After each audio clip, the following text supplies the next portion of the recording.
Karena kayak apa kita mencintai Indonesia, mencintai masyarakat Indonesia. Tapi kayak apa kalau kamu sudah datang ke Singapura, rawang Singapura dinamis terus gerutu. Orang Indonesia itu pemalas, tidak kayak orang Singapura, dinamis maju. Tapi kalau orang di Singapura gak gelem. Tapi di Indonesia main gerutu, orang Indonesia tidak kayak orang Singapura. Cara aku nak ngomong ngono gak usah urip ning Indonesia, kalau urip ning Islam Indonesia gak mutu kak, dak di Timur Tengah jubahan semua gini-gini. Enggak ana wong goblok ra iso ngaji jubahan ya dene ra trimo goblok jubahan. Angel ngadepi wong lu angel. Lah terus kon piye? Sing biasa wae koyo kula jenengan wis biasa. Soale ngaji-ngaji wae turu-turu, soale mangan-mangan biasa wae. Dinuna dinul aja, agama kita, agamanya orang lugu. Penting hubungannya dengan Allah spesial, bahwa kita yakin hidup kita namun bergantung kepada Allah Subhanahu wa ta'ala, dan kita selalu nyifati Allah nikmal maula wa ni'man nasir. Selagi Tuhannya Allah pasti kita ditolong. Apapun kondisi Indonesia, Tuhan kita tetap Allah, tetap ditolong. Kita pernah keluar dari penjajahan Belanda, tragedi PKI, ya apa saja problem kita pernah keluar karena Allah Tuhan kita nikmal maula wa ni'man nasir. Assalamualaikum warahmatullahi wabarakatuh.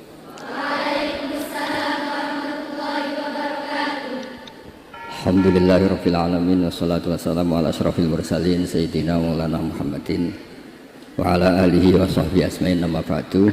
Semua ini kita di surga nanti berstatus lamanya-lama itu semua karena fadlnya Allah, karena amal kita tidak cukup. Makanya Rasulullah pernah ditanya, ya Rasulullah, betul orang surga masuk surga karena amalnya? Tidak, karena fadlnya Allah. Saya berkali-kali cerita dalam kitab-kitab tasawuf diterangkan ada seseorang yang enggak pernah maksiat, hidupnya taat. Kemudian ditanya sama Allah, kamu masuk surga karena apa? Saya karena tidak pernah maksiat, taat terus. Kata Allah, ya sudah kamu di sini aja 80 tahun.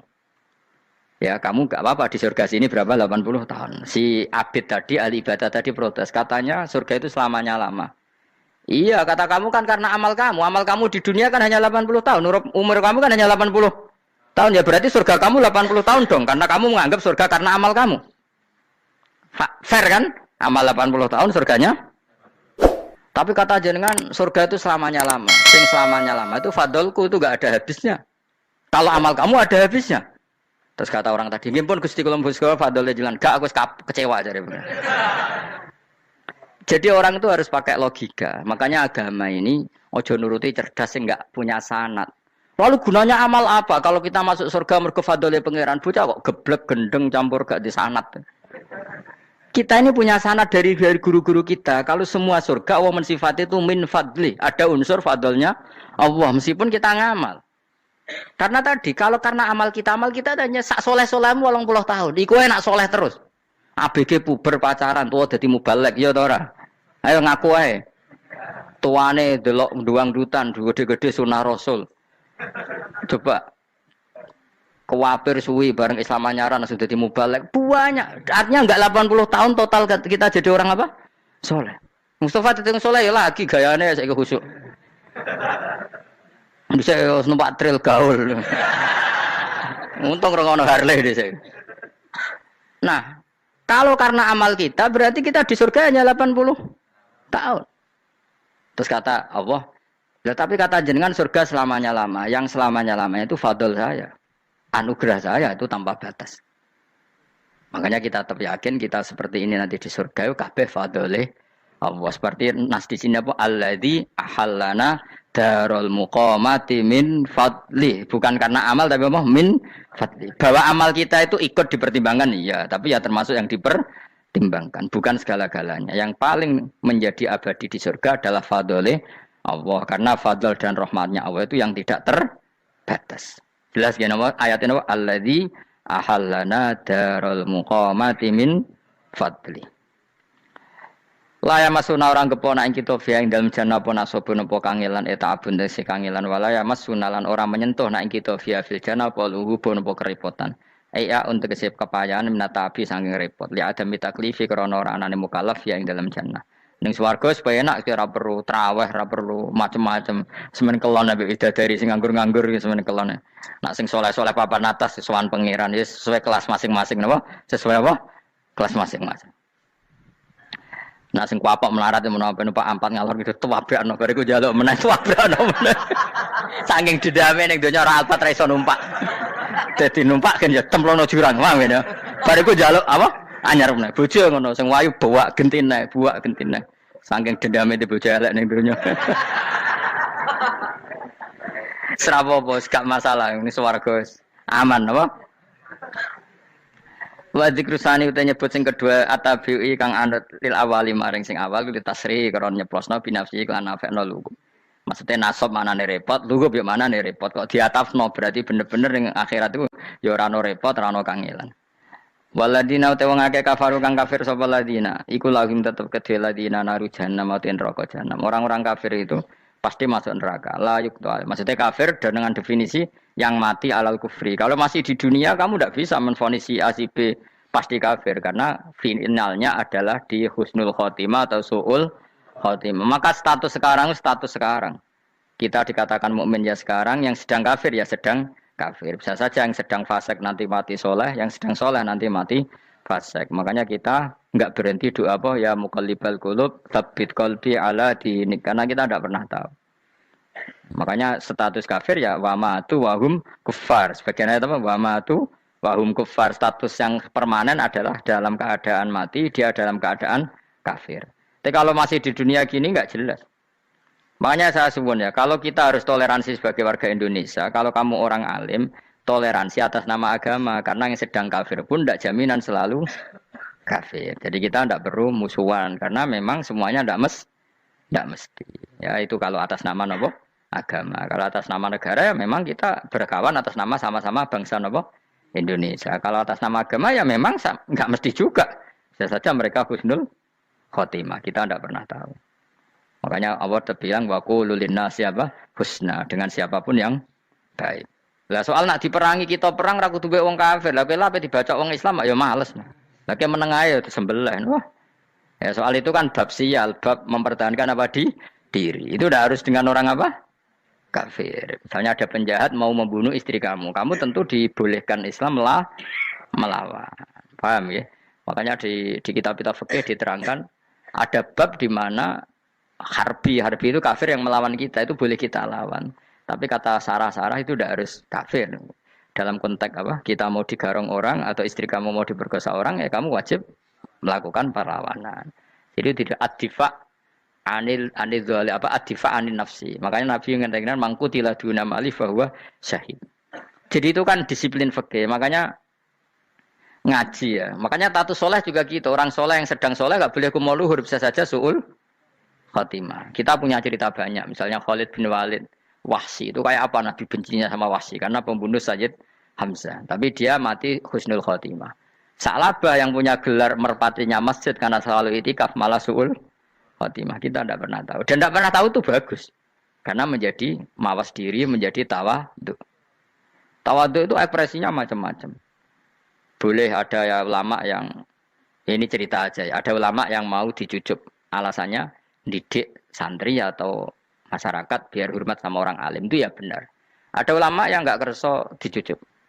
Alasannya saya sendiri untuk melawan ujub saya, keangkuhan saya, kesombongan saya. Ini namanya istihad. Boleh bebas orang boleh apa?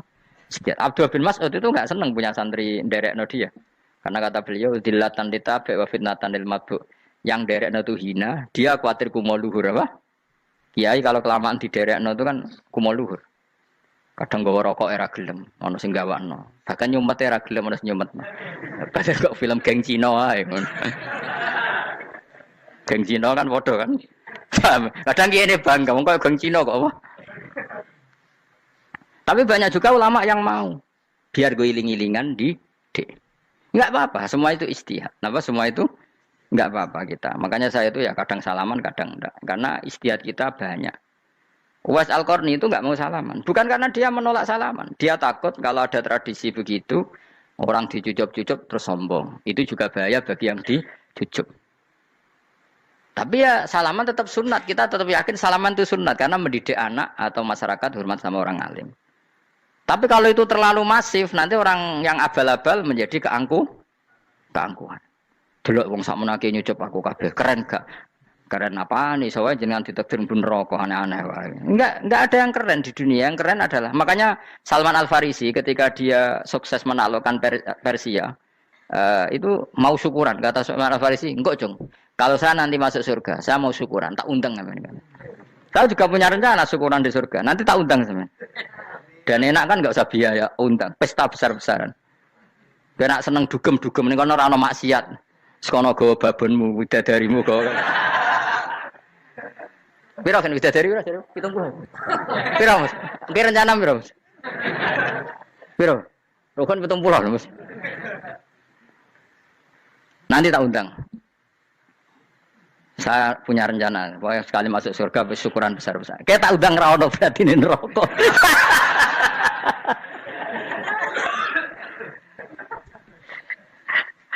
Saya nak ngundang aku ra ono beda kelas sembrono.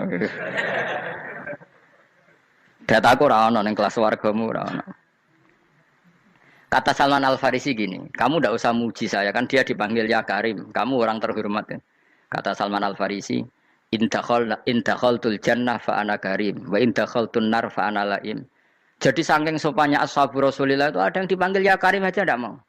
Tunggu Jung ya, panggilan itu sematkan saya nanti ketika saya masuk surga. Kalau saya masuk surga fa ana karim, saya berstatus orang mulia.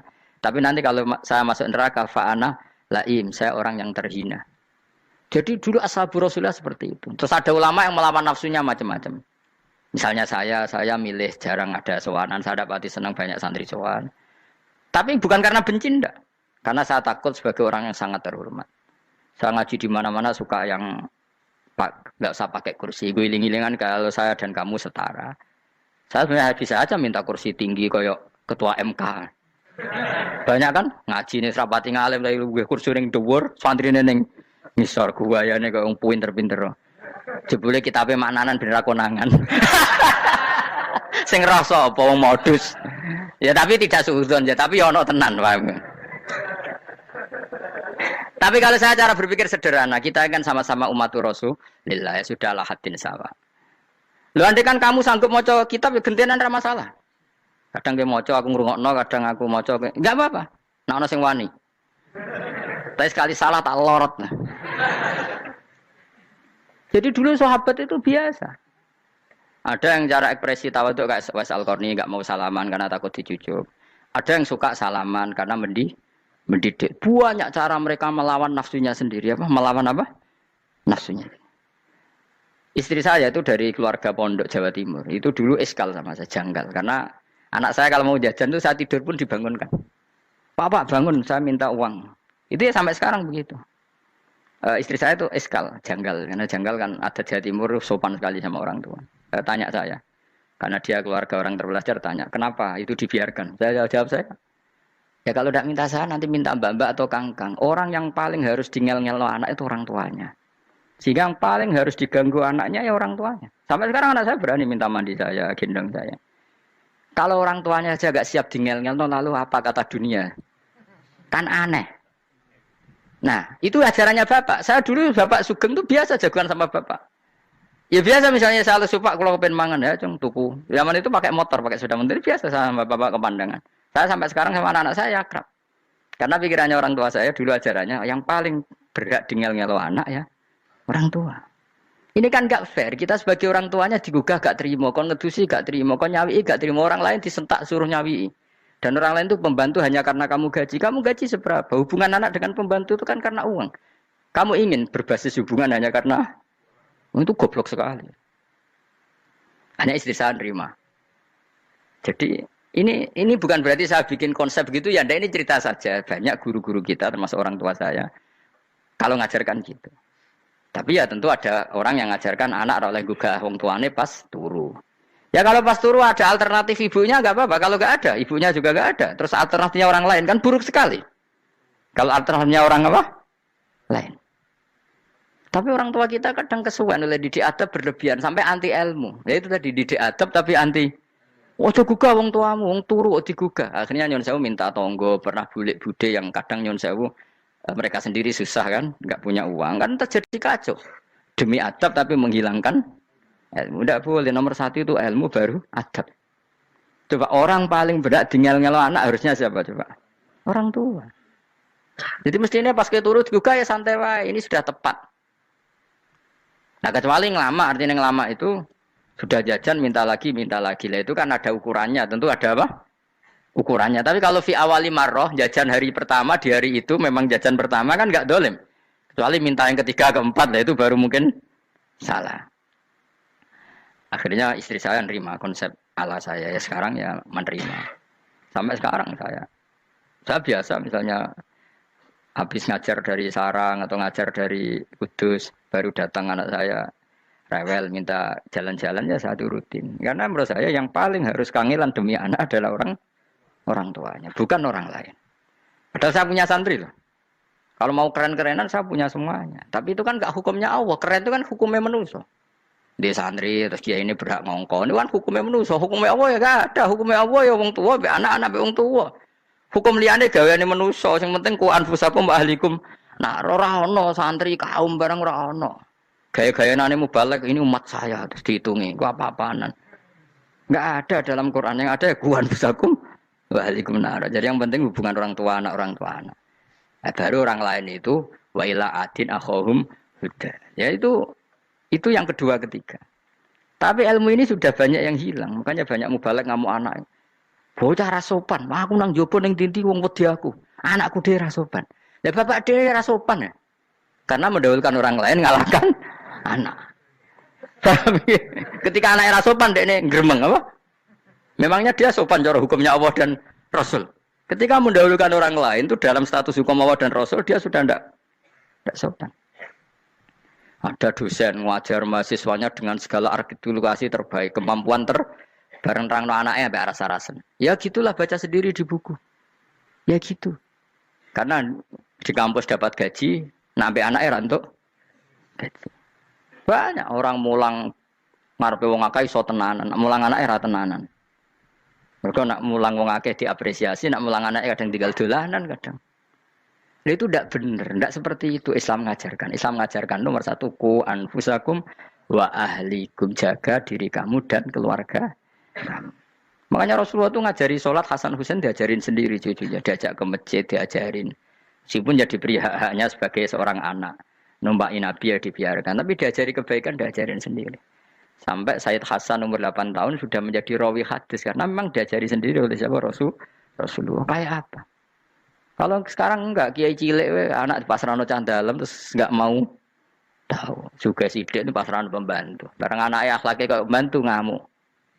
Memangnya yang bikin itu siapa? Yang memulai siapa? Nah, hukum-hukum begini itu harus kita mulai tegakkan. Ya kayak dipanggil ya Karim. Kita termuliakan tuh sampai berapa? Banyak kan dulu orang mobil aja dibukakan, dia boleh kecekel KPK. Pas mulia, Masya Allah, buka mobil ya tahu. Ngerti-ngerti cekel KPK. Kayak sama. Neng dunia disusul-susul sebelum rokok kan rugi, bener. Makanya saya ngikuti madhab Salman Al-Farisi. Saya sudah niat syukuran besar-besaran tak jamin, tak undang teman. Tapi daripada saman konangan nggak di situ, mendingan enggak ya. Karena kalau ada undangan nanti kelihatan siapa yang di dalam dan siapa yang di luar. Nggak usah ya. Enggak usah. Jangan nanti. Takutnya enggak ada di situ malah mari ngenes kula. Kecuali enggak ada di situ, malaikat itu enggak ada Gus di kelas jenengan, tapi mungkin di bawah ada. Alhamdulillah kalau gitu mau beda napa? Kelas. Tapi nak sing sitok ning swarga sitok neraka innalillahi wa inna ilaihi raji'un. Tapi semoga malaikatnya hanya jawab gitu. Enggak ada Gus kalau di kelas ini enggak ada. Mungkin di bawahnya ada. Tapi nanti pengurusnya enggak mau, pengurus warga itu. Enggak bisa ini. Kalau beda kelas harus pakai visa. Karena lintas apa? Negara.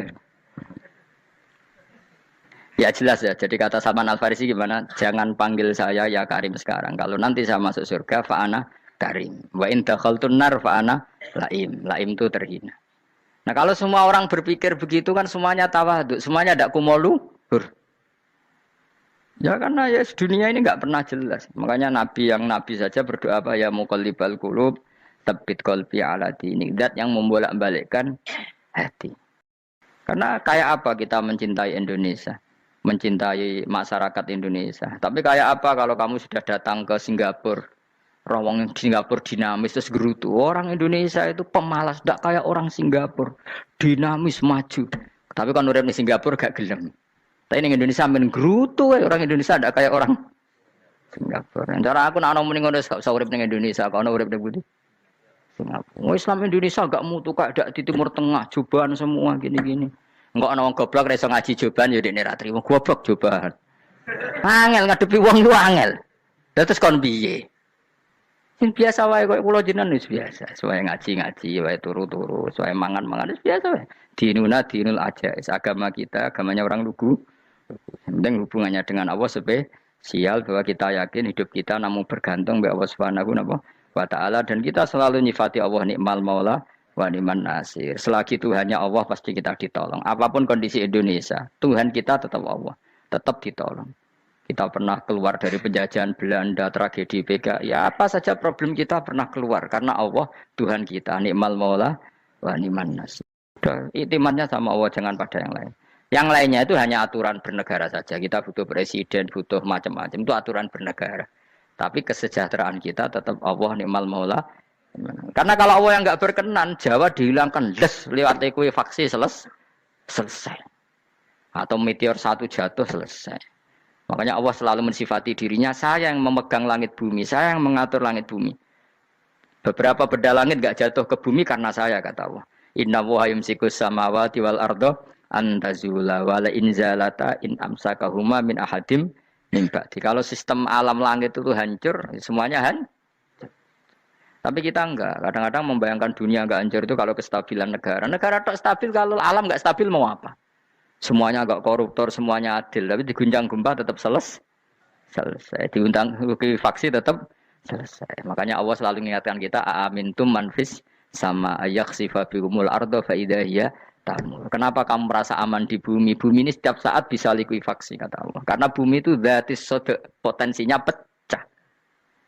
Tapi kalau kita ingat situ kan akhirnya bergantung sama Allah. Sambil bernegara secara benar, bertetangga secara benar. Susahnya apa sih hidup benar? Wong hidup benar itu nikmat. Kalau betul nanti urip susah.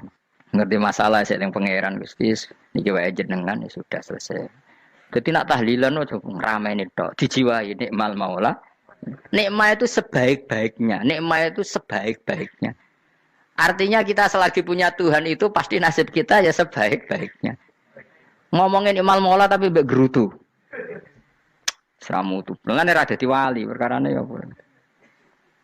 Jadi wiridane wae tapi ra dijiwai, enggak boleh seperti itu. Tapi lumayan timbang ora wali ra wiridan malah ra karo-karuan malah. La yukdo alaihim muraden putusna sapa alaihim ing atase ahlun nar bil mauti kelan mati fayamutu mongko iso dadi mati sapa ahlun nar fastarihu. Mongko iso istirahat sapa ngake. Jadi ahlun nar ketika disiksa minta mati. Maksudnya mereka minta mati itu tidak merasakan sakit. Tapi nyatanya mereka sudah tidak bisa mati. Berarti disiksa terus terus walai khafaf lan ora den ringan apa anhum saking ahlun nar min adzabia saking siksa sinar torfata ini ning sak kedape mri kadari kakak mengkon-mengkono kabeh kama jasinahum tegese kaya oleh males ingsun wong akeh nadzi males ingsun kula kafurin ing saben-saben wong sing banget kafire banget ingkare ning Allah lan nikmat-nikmate Allah manane kafir bil ya iklan ya yadzi wan nun lan nun al maftuhah kados kita tidak yadzi tapi napa nadzi nggih kadari kana nadzi kula kafur. Assalamualaikum warahmatullahi wabarakatuh.